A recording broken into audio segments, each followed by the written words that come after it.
ಈ ಮೀಡಿಯಾ ಮತ್ತು ಮಾಧ್ಯಮಗಳೇ ಹಾಗೆ, ಅದು ಸಾಮಾಜಿಕ ಜಾಲತಾಣವೇ ಆಗಿರಲಿ ಅಥವಾ ಟಿವಿಗಳೇ ಆಗಿರಲಿ, ಒಬ್ಬ ವ್ಯಕ್ತಿಗೆ ಬಹಳ ಬೇಗ ಸಕ್ಸಸ್ ತಂದುಕೊಡುತ್ತೆ.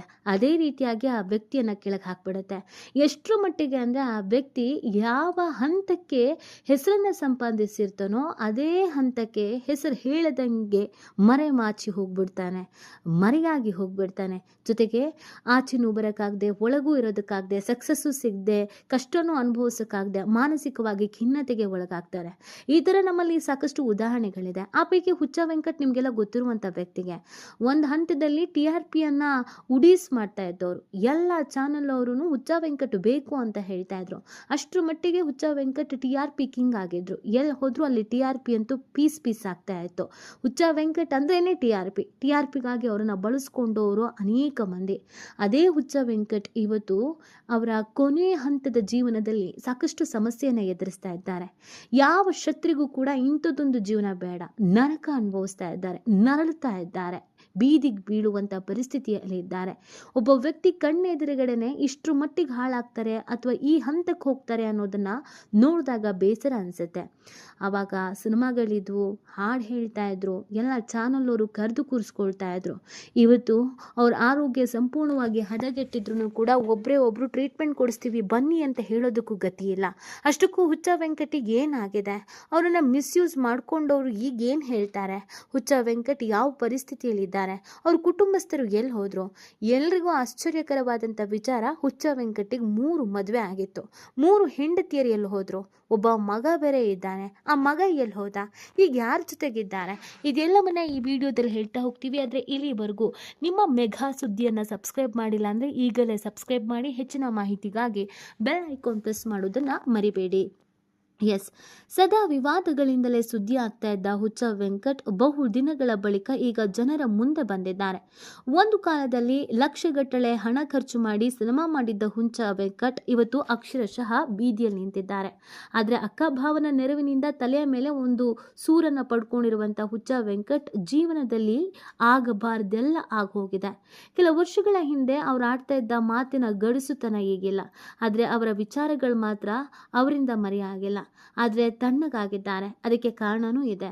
ಅವರ ಒಂದು ಕಣ್ಣಿಗೆ ಪೊರೆ ಬಂದ್ಬಿಟ್ಟಿದೆ, ದೃಷ್ಟಿ ಮಂಜಾಗಿ ಹೋಗಿದೆ. ಹೌದು, ಕಣ್ಣೇ ಕಾಣಿಸ್ತಾ ಇಲ್ಲ.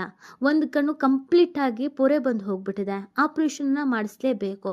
ಮೈ ತುಂಬ ಆರೋಗ್ಯ ಸಮಸ್ಯೆ ಇದೆ, ಶುಗರು, BP, ಇನ್ನೊಂದು ಮತ್ತೊಂದು ಕಾಯಿಲೆ ಮೇಲೆ ಕಾಯಿಲೆ ಇದೆ. ಅದ್ರ ಮಧ್ಯದಲ್ಲಿ ಕಣ್ಣು ಕಾಣ್ತಾ ಇಲ್ಲ. ಕಣ್ಣಿನ ಆಪ್ರೇಷನ್ ಮಾಡಬೇಕು ಅಂದರೆ ಶುಗರ್ ಅಡ್ಡ ಬರುತ್ತೆ. ಹಾಗೂ ಕಣ್ಣಿನ ಆಪ್ರೇಷನ್ ಮಾಡಬೇಕು ಅಂತಂದರೆ 1 ಲಕ್ಷದವರೆಗೂ ಖರ್ಚಾಗತ್ತೆ. ಯಾರೋ ಒಬ್ಬರು 57,000 ಖರ್ಚಾಗತ್ತೆ ಅಂತ ಹೇಳಿದಾರಂತೆ. ಆದರೆ ಇವ್ರ ಬಳಿ ಹಣನೇ ಇಲ್ಲ. ಅವರ ಬ್ಯಾಂಕ್ ಅಕೌಂಟ್ನಲ್ಲಿ ಎಷ್ಟಿದೆ ಅಂತ ಕೇಳಿದಾಗ ₹6.56 ಇದೆ. ಪ್ರತಿದಿನ 20ರಿಂದ 30 ಗ್ಲಾಸ್ ಟೀ ಕುಡಿತಾ ಇದ್ದೆ, ಈಗ ಏನು ಇಲ್ಲ. ನನಗೆ ಅಮ್ಮ ಮತ್ತು ಅಪ್ಪ ಇದ್ದಾಗ ಎಲ್ಲಾನು ಕೊಡ್ತಾ ಇದ್ರು. ಅಮ್ಮ ಟೀಯನ್ನು ಮಾಡಿ ಮಾಡಿ ಮುಂದೆ ಇಡ್ತಾ ಇದ್ರು. ನಾನು ₹2,000 ಬಟ್ಟೆನೇ ತೆಗೆದುಕೊಳ್ತಾ ಇದ್ದೆ, ನಾನು ದಾನ ಮಾಡ್ತಾ ಇದ್ದೆ. ಆದರೆ ಈಗ ನನ್ನ ಹತ್ರ ₹1 ದುಡ್ಡಿಲ್ಲ.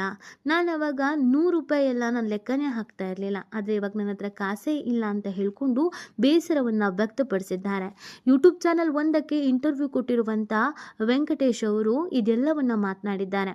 ಹುಚ್ಚ ವೆಂಕಟನ್ನು ತುಂಬ ಜನ ಬಳಕೆ ಮಾಡಿದ್ರು ಅಂತ ಹೇಳಿದರೆ ತಪ್ಪಾಗ್ಲಿಕ್ಕಿಲ್ಲ. ಅವತ್ತು ಬಿಗ್ ಬಾಸಿಗಾಗಲಿ ಅಥವಾ ಬೇರೆ ಬೇರೆ ರಿಯಾಲಿಟಿ ಶೋಗಳಿಗಾಗಲಿ ಅಥವಾ ನ್ಯೂಸ್ ಚಾನಲ್ಸ್ಗಳಿಗಾಗಲಿ ಹುಚ್ಚ ವೆಂಕಟ್ ಬೇಕಾಗಿತ್ತು. ಹುಚ್ಚ ವೆಂಕಟ್ ಮಾತಾಡಿದ್ರೆ ಜನ ಬಿದ್ದು ಬಿದ್ದು ನಗ್ತಾ ಇದ್ರು. ನಮ್ಮ ಜನ ಕೂಡ ಹಾಗೆ ಅವರನ್ನು ಕೆದಕಿ ಇಮಿಟೇಟ್ ಮಾಡ್ತಾ ಇದ್ರು, ಅವರನ್ನು ಜೋಕ್ ಮಾಡ್ತಾ ಇದ್ರು. ಆಗ ಹುಚ್ಚ ವೆಂಕಟ್ಗೆ ನನ್ನಿಂದ ಎಲ್ಲರೂ ಫಿದಾ ಆಗಿದ್ದಾರೆ, ನನಗೆ ಫ್ಯಾನ್ ಫಾಲೋಯಿಂಗ್ ಇದೆ, ಸಿಕ್ಕಾಪಟ್ಟೆ ಫ್ಯಾನ್ಸ್ ಇದ್ದಾರೆ, ನಾನೊಬ್ಬ ಸೂಪರ್ ಸ್ಟಾರ್ ಅನ್ನುವಂಥ ಭ್ರಮೆಗೆ ಬಂದರು. ಆ ಭ್ರಮೆಯಿಂದ ಹುಚ್ಚ ವೆಂಕಟ್ ಅವರನ್ನು ಹೊರಗಡೆ ಕರ್ಕೊಂಡು ಬರೋದಕ್ಕೆ ಯಾರಿಗೂ ಸಾಧ್ಯ ಆಗಲೇ ಇಲ್ಲ. ಒಂದು ತುಂಬು ಕುಟುಂಬ ಹುಚ್ಚ ವೆಂಕಟ್ ಅವ್ರದ್ದು. ಅಕ್ಕ, ಅಣ್ಣ, ಇವರು, ತಾಯಿ ಎಲ್ಲರೂ ಇದ್ರು. ಸಾಲದಕ್ಕೆ ಹುಚ್ಚ ವೆಂಕಟ್ ಅವರಿಗೆ ಮದುವೆ ಕೂಡ ಆಗಿತ್ತು.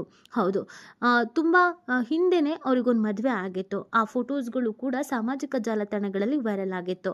ಅದಾದಮೇಲೆ ಇನ್ನೊಬ್ಬರನ್ನು ಕೂಡ ಅವ್ರು ಮದುವೆ ಆಗಿದ್ರು. ಇವರಿಗೊಬ್ಬ ಮಗ ಕೂಡ ಇದ್ದಾನೆ. ಆದರೆ ಹೆಂಡತಿಯರು ಎಲ್ಲಿ ಹೋದ್ರು ಅನ್ನೋದು ಗೊತ್ತೇ ಇಲ್ಲ. ಹುಚ್ಚ ವೆಂಕಟ್ ಬೇಜಾರಾಗಿ ಹೋದ್ರು, ಹುಚ್ಚ ವೆಂಕಟ್ ಸಹವಾಸ ಬೇಜಾರಾಗಿ ಹೋದ್ರು, ಜೀವನ ಮಾಡೋದಕ್ಕೆ ಕಷ್ಟ ಆಗಿ ಹೋದ್ರು. ನೋಡಿದ್ರೋ ಗೊತ್ತಿಲ್ಲ. ಮಗ ಅಂತೂ ಇಲ್ಲಿವರೆಗೂ ಎಲ್ಲೂ ಪ್ರತ್ಯಕ್ಷವೇ ಆಗಿಲ್ಲ.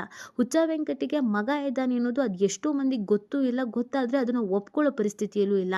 ಆದರೆ ಒಂದು ಇಡೀ ಫ್ಯಾಮಿಲಿ ಅನ್ನೋದು ಹುಚ್ಚ ವೆಂಕಟ್ ಅವರಿಗೆ ಇದೆ. ಆದರೆ ಸಕ್ಸಸ್ ಬಂದಾಗ ಅವ್ರು ಪೀಕ್ನಲ್ಲಿದ್ದಾಗ ಎಲ್ಲರೂ ಇವ್ರ ಜೊತೆಗಿದ್ರು. ಅಕ್ಕ ಬಾವ ಹೆಂಗೋ ಇವ್ರಿಗೊಂದು ಮನೆ ಮಾಡಿಕೊಟ್ಟಿದ್ರು. ಆದರೆ ಮನೆ ಒಂದಿದ್ರೆ ಸಾಕಾಗತ್ತಾ? ಊಟ ಮಾಡೋದಕ್ಕೆ ದುಡ್ಡು ಬೇಕಾಗತ್ತೆ, ಹಾಸ್ಪಿಟ್ಲಿಗೆ ಹೋಗೋದಕ್ಕೆ ದುಡ್ಡು ಬೇಕಾಗತ್ತೆ. ಮನೆಯಲ್ಲೇ ಕೂತ ಜೀವ ಅಲ್ಲ ಇದು. ಹೊರಗಡೆ ಓಡಾಡಿಕೊಂಡು ಕೆಲಸ ಮಾಡಿಕೊಂಡು ಎಲ್ಲರ ಜೊತೆಗೂ ಮಾತಾಡ್ಕೊಂಡಿದ್ದಂಥ ಜೀವ. ಈಗ ಹೊರಗಡೆ ಹೋಗೋಣ ಸುತ್ತಾಡೋಣ ಅಂದರೆ ಕಣ್ಣು ಕಾಣಲ್ಲ, ದುಡ್ಕೊಂಡು ತಿನ್ನೋಣ ಅಂತಂದರೆ ದೇಹನೂ ಸಪೋರ್ಟ್ ಮಾಡ್ತಾ ಇಲ್ಲ, ಆರೋಗ್ಯನೂ ಸರಿಯಾಗಿಲ್ಲ. ಇದೆಲ್ಲವೂ ಕೂಡ ಹುಚ್ಚ ವೆಂಕಟನ್ನ ಮಾನಸಿಕವಾಗಿ ಮತ್ತಷ್ಟು ಖಿನ್ನತೆಗೆ ಒಳಗಾಗುವಂತೆ ಮಾಡಿದೆ. ಮಾನಸಿಕವಾಗಿ ಸಂಪೂರ್ಣವಾಗಿ ಹುಚ್ಚ ವೆಂಕಟ್ ಕುಗ್ಗಿ ಹೋಗಿದ್ದಾರೆ. ನಿಜವಾಗ್ಲೂ ಕೂಡ ಇದು ಬೇಸರದ ಸಂಗತಿ.